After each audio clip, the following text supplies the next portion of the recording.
Во денешниот дневник на ТВМ ке гледате. Извештајот поднесен до УНЕСКО не кореспондира со реалноста, тврдат 16 невладини организации. Државниот пазарен инспекторат извршил 250 контроли и казнил 6 фирми за непочитување на одлуката на владата за замрзнување на цената на лебот. МВР веќе нема да ја информира јавноста за сите дојави за бомби.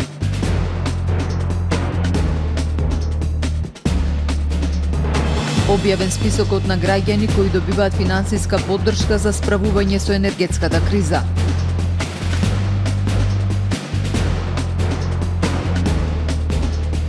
Нови цени на горивата од полек.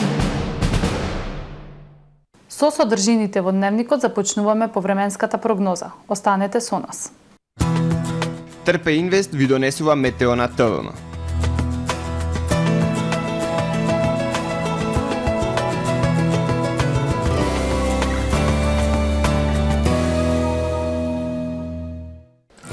Денес во Охрид во предпладневните часови локална облачност со кратки сончеви периоди. Вечерта зголемување на облачноста и услови за слаби локални врнежи од дожд. Максималната дневна температура од 10 степени Целзиусови. Во текот на ноќта кон вторник ќе преовладува умерено облачно време. Во вторник над северозападна и северна Европа времето нестабилно, ќе има врнежи од дожд и снег кои ќе ги има и во централните и источните делови од стариот континент. Дожд локално се очекува и во југозападните и западните делови од Европа, а во останатите делови од континентот стабилно време со локална облачност. На Балканскиот полуостров утре времето претежно сончево со локална облачност ќе биде релативно топло. Локално во централните, јужните и југозападните делови од полуостровот услови за врнежи од дожд и релативно топло. Минималните температури од 10 до 16 степени. Во вторник во Македонија, во северните, северозападните, североисточните делови, како и локално во централните делови од земјава, времето претежно сончево со локална облачност. На југозапад, југ и југоисток умерено облачно со повремени сончеви периоди и повисоки температури. Минималните од -2 до +6, максималните од 7 до 15 степени.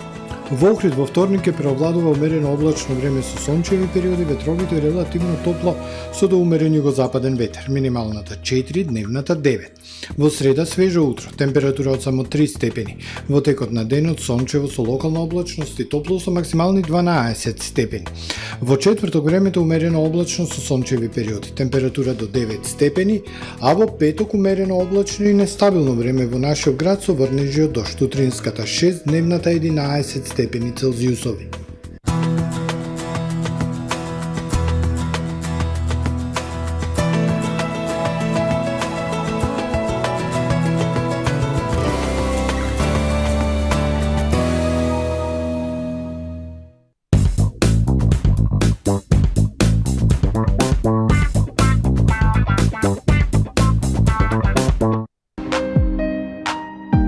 Ресторан Далга.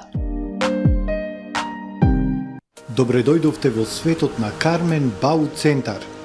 Во беспрекорно уреден продажен простор, купувањето во еден Бау Центар никогаш не било попријатно. Со гордост ви го представуваме нашиот шоурум Мараци, со најголем избор на плочки од Мараци и санитарија од светски познатите брендови Грое, Колпасан, Идеал Стандард, Рока, Унитас. На располагање ви е нашиот архитект, кој ќе ви помогне во осмислување на вашиот проект. Располагаме со најбогатата палета на ламинат во државава. Одберете од 100 различни дизајни на Swiss Chrono. Покрај стандардниот избор на фасадните системи Knauf и Бекамент, ви нудиме богат избор на професионален алат на реномираните производители Bosch и Divol. Кармен Бау Центар на улица Железничка. Тамаро е 25 години охридски водички лидер и препознатлив бренд. Обуките од менаџерскиот тим се доказ за максимална посветеност кон вработените. Тамаро Холдингот се грижи за организацијата и на време од пренесените информации кои отсликуваат тимската работа. Секој успех на вработениот е успех и на компанијата. Маркетите располагаат со производи со висок квалитет од секакви брендови по одлични цени. Вкусните печива од Ана Бела пекарата се веќе омилен појадок на многу потрошувачи во Охрид. Ана Бела кујната услужува голем број на потрошувачи и компании.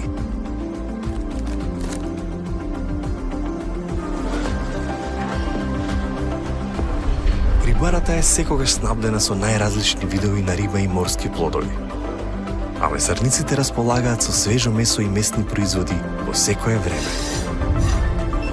Уживајте во својот охридски домаќин. Тамаро, повеќе од маркет.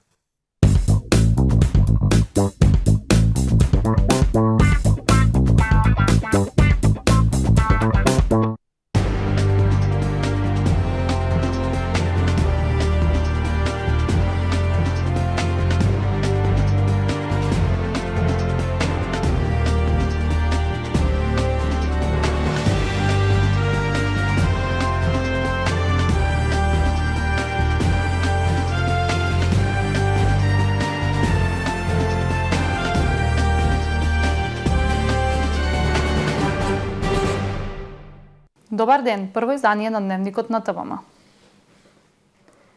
16 невладини од земјава го критикуваат извештајот на културно и природното наследство кој владата го испрати до УНЕСКО. Велат извештајот го кореспондира во реалната состојба. Од 19 препораки на УНЕСКО спроведени се само 4 и тоа делумно и нецелосно. Извештајот за природното и културното наследство на Охридскиот регион кој владата го достави до УНЕСКО не кореспондира со реалната состојба. Реагираат граѓанските организации од Охрид, Струга и Поградец. Извештајот е обичен препис, направен и поднесен до УНЕСКО. Многу аспекти од овој извештај не се точни и не отсликуваат вистинската состојба. Од 19 клучни препораки на УНЕСКО, реализирани се само 4 и тоа не целосно, само делумно, велат невладините. Неконтролираната урбанизација во овај извештај е спомнат на половина страна, со 4 реченици, се извинувам. А тоа е многу битен проблем кој се случува во националниот парк. А спомнате некој си црвен елен кој што е таму појавен во границите на националниот парк на половина страна. Значи, урбанизацијата како многу битен фактор е занемарена и не му се обрнува доволно внимание. Јас ви посочив само еден пример. А вакви примери во извештајот има многу. Многу. Има точни работи во извештајот кои што се спомнати, кои што се на лице место видливи, али има многу пропусти и многу работи кои што се погрешни, све со цел да се одвлечи вниманието на јавноста од овие проблеми. Представниците на 16 невладини организации од земјава велат дека ова не е прв пат да се поднесува ваков извештај, а клучниот проблем е што државата нема комуникација со невладиниот сектор, иако и тоа е според препораките на УНЕСКО. Голем проблем е и заштитата на Охридското езеро и човечкото влијание врз нашиот екосистем. Значи, ова е прилика на тоа што ние секогаш ќе бидеме гласот на интересот на граѓаните и ние како невладина формиравме една стратегија за комуникација која исто така препорака и од страна на УНЕСКО и многу е добро изработена. Значи стратегијата за комуникација од страна на нашите експерти, но сепак ви кажам дека интересот на владата и на другите институции не е таму каде што треба да бидите. Археологот Сашо Кировски од Асоциацијата за заштита на природното и националното богатство вели во последните 15 години не е направен ниту еден проект од страна на Завод и музеј Охрид, а нема ниту едно археолошко научно истражување, иако сето тоа е предвидено со проект планот на УНЕСКО до 2029 година. Навистина се срамам на моменти кога ние доаѓаме во ситуација да треба да чекаме експерти од УНЕСКО да ни кажат што треба да правиме на најстарото езеро во Европа и во светот. Зарем толку имаме 1 грам капацитет да не можеме ние да заштитиме езеро. Цело време чекаме други што треба да ни кажат, а ние не знаеме самите да застанеме да си го средиме отпадот кој го имаме во светското наследство. Според Аријан Мерули, истражувач и експерт за заштитени подрачја, потребна е соработка на сите инволвирани во регионот, оти со двете мисии на УНЕСКО. И во 2017 и во 2020 година има голем број забелешки, 19 препораки за кои до денес не се преземени никакви мерки. Ние пуштавме писмо во албанската и македонската влада да знаеме што е планот и што презентира планот. Никој не одговори. И сега мене директно мислам дека како може да имплементираме некој план што не знаеме што е планот. Дали овој е реален, дали има сите овие проблематиките што има пуштено УНЕСКО преку препораките. Невладините велат дека не се запознаени ниту со планот за ревитализација, а најавија дека ќе бараат од владата да се почитува и стратегијата за комуникација од македонска и албанска страна, за да има транспарентност и резултати во заштитата. Над 250 надзори и контроли на територијата на цела Македонија извршил викендов Државниот пазарен инспекторат. Инспекторите утврдиле дека поголем број од трговците ги почитуваат одлуките на владата. Лебот се продава од 28 до 33 денари во зависност од тежината и градот во кој се вршени надзорите и контролите, а трговците на големо и мало со прехранбени производи генерално ја почитуваат обврската да го произведуваат и да го стават во промет лебот опфатен со одлуката на владата во количина најмалку 80% од производството на овој леб во декември 2022 година, велат од инспекторат. Онаму каде што се констатирани прекршувања, издадени се вкупно 6 прекршочни платни налози во висина од над 960.000 денари. Од Државниот пазарен инспекторат апелираат трговците да ги адаптираат цената и доставата на лебот во согласност со одлуките, бидејќи во спротивно ќе се соочат со казни, кои се многу високи и изнесуваат од 800 до 10.000 евра во зависност од големината на економскиот субјект, а во надлежност со Законот за трговија. Од адреси во Русија и Иран пристигнале лажните дојави за бомби во училиштата во последните неколку денови, откри министерот за внатрешни работи Оливер Спасовски. Од петокот стапија на сила новите упатства за постапување во случај на дојава за поставена експлозивна направа. МВР веќе нема да известува за сите случаи на лажни дојави. Во последните денови заканите за поставени експлозивни направи доаѓаат од електронски пошти испратени од адреси во Иран и Русија, а уплатите на VPN услугите се со криптовалути, што го отежнува пронаоѓањето на сторителите, изјави министерот за внатрешни работи Оливер Спасовски. Но имало и дојави од земјава. Имаме веќе изолирано, би рекол, во истражната постапка одредени сознанија за луѓе кои што тоа го правели и од територијата на Република Северна Македонија. Таа истрага е во напредна фаза и кога за тоа ќе дое моментот ќе информираме секако во јавноста. МВР донесе оперативен план, односно ново упатство за постапување во случај на дојави за бомби, кој е класифициран документ со кој се запознати директорите на училиштата, а целта е наставата да се одвива непречено. На снага се новото упатство, новите мерки и планови кои што се превземаат во делот на заштита од вакви сајбер закани кои што ги имаме. И мислам дека состојбата е целосно под контрола во овој дел. Да не трпи наставниот процес, безбедноста и на учениците, на наставниот кадар и на граѓаните генерално да биде на едно високо ниво.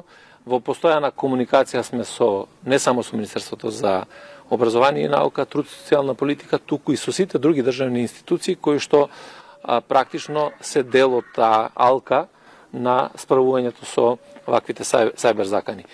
Министерот задоволен од фактот што јавната свест е на високо ниво во врска со овој проблем и се заблагодари на медиумите за професионалното известување како дел од одбраната од сајбер тероризмот.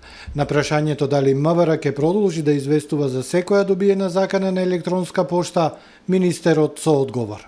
Доколку имаме било каква реална закана, за тоа ќе се информира и ќе се известува. Сето друго кое што имаме нереални закани, имаме закани со низок степен на веројатност и така натаму, ќе се пренесуваат информации до степен до кој што треба да бидат пренесувани. Заради тоа што основата на тероризмот е токму сензационалноста. Ако ја сузбиете сензационалноста, вие го намалувате и на нивото на овие закани. Од октомври до март, поради дојави за бомби, биле проверени 862 локации во Скопје, ангажирани над 2500 полициски службеници и потрошени над 5 милиони денари, посочи неодамна министерот. Инаку на 27 февруари лажна дојава за поставена бомба имаше во основниот суд во Охрид, а 2 месеци пред тоа во електромашинскиот училиштен центар Свети Наум Охридски. Се одржа првиот форум за заедницата во општина Дебрца. На првата форумска сесија учесниците се запознаа со процесот и дискутираа за приоритетните проблеми поврзани со стратешките области за развој со кои се соочува општина Дебрца.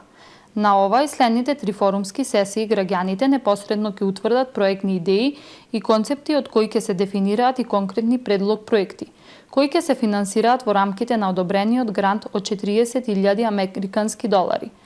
Значајно е и тоа што со дополнување на статутот на општината од страна на Советот, форумите во заедницата се внесени во статутот како битна алатка за непосредно учество на граѓаните во креирањето и носењето на локални одлуки, потенцираат од општина Дебрца. Форумите се во рамките на проектот за јакнување на општинските совети, кој го реализираат Програмата за развој на Обединети нации, UNDP, швајцарската влада и Министерството за локална самоуправа. Министерството за труд и социјална политика, согласно Законот за финансиска поддршка на ранливи категории граѓани за справување со енергетската криза, ги објави на својата веб страна списоците на корисници за финансиска поддршка. Паричните средства за корисниците на финансиската поддршка за справување со енергетската криза ќе бидат исплатени на 13 март. На веб страната на Министерството за труд и социјална политика се објавени лицата кои што добија финансиска поддршка за справување со енергетската криза, а кои се корисници на правото на социјална сигурност на стари лица, посебен додаток на доместок заради попреченост, корисници на надоместок за помош и нега од друго лице со трајни промени во здравствената состојба без потреба од контролен преглед и не користат право на надоместок заради попреченост, како и самохраните родители кои се евидентирани корисници на гарантирана минимална помош. На веб страната пак на Фондот за пензиско инвалидско осигурување објавени се корисници на пензија во висина на не поголема од 11.525 денари месечно, односно во висина не поголема од 14.000 денари месечно, како и корисници на право на надоместок за телесно оштетување. На веб страницата на Агенцијата за вработување објавени се списоците на лица кои добиваат финансиска поддршка, а кои се невработени лица, корисници на право на материјално обезбедување во вид на паричен надоместок. Списокот се објавува со цел граѓаните да можат да извршат проверка, доколку лицето не е на списокот, а сметате дека исполнува условите како корисник на право, може да поднесе приговор до Комисијата за одлучување по приговори за финансиска поддршка при Министерството за труд и социјална политика во рок од 3 дена од денот на објавување на списоците на корисници на финансиската поддршка. Приговорот може да се поднесе преку архивата на Министерството или преку електронската пошта mtsp@mtsp.gov.mk. Списокот на корисници на финансиска поддршка за справување со енергетската криза ќе биде отстранет од веб страната на Министерството за труд и социјална политика, од веб страната на Фондот за пензиско инвалидско осигурување и од веб страната на Агенцијата за вработување по истекот на 3 дена од денот на објавувањето. Нови цени на горивата од полноќ. Малопродажните цени на бензините Евросупер БС 95 и Евросупер БС 98 и на екстра лесното масло за домакинство од полнок се зголемуваа за 1 денар за литар, а на Евродизел за 0,5 денари, одлучи денеска Регулаторната комисија за енергетика и водни услуги. Новата цена на Евросупер БС 95 ќе биде 82,5 денари, Евросупер 98 ќе се продава за 84,5 денари, дизел горивото Евродизел за 78,5 денари, а екстра лесното масло по 78 денари за литар. За 0,72 денари поскапува и мазутот и 1 килограм ќе чини 41,98 денари. Да ги погледнеме и вестите од светот. Првиот човек на руската платеничка група Вагнер, Евгений Пригожин, се закани со повлекување од украинскиот град Бахмут, доколку неговите војници во следните неколку дена не добијат муниција со која ќе може да ја продолжат битката за освојување на градот. Ако Вагнер сега се повлече од Бахмут, ќе се распадне целиот фронт, предупреди Пригожин. Според шефот на Вагнер, голем дел од муницијата која во февруари им била ветена на неговите трупи се уште не е испорачана. Германскиот канцелар Олаф Шолц вели дека ќе има последици доколку Кина испрати оружје на Русија за војната во Украина, но тој е оптимист дека Пекинг ќе се воздржи од тоа. Коментарите на Шолц се во интервју за CNN 2 дена откако тој се сретна со американскиот председател Џо Бајден во Вашингтон. Запрашан дали може да замисли да има санкции за Кина ако и помогне на Русија, Шолц одговори дека сега се во фаза кога кажува дека тоа не треба да се случи. Председателката на Европската комисија, пак Урсула фон дер Лајен, за ова прашање рече: "Досега немаме докази за ова, но мора да го наблюдуваме секој ден." Таа изјави дека Европската унија ќе санкционира Кина за давање воена помош на Русија, што е хипотетичко прашање на кое може да се одговори само ако тоа стане реалност и факт.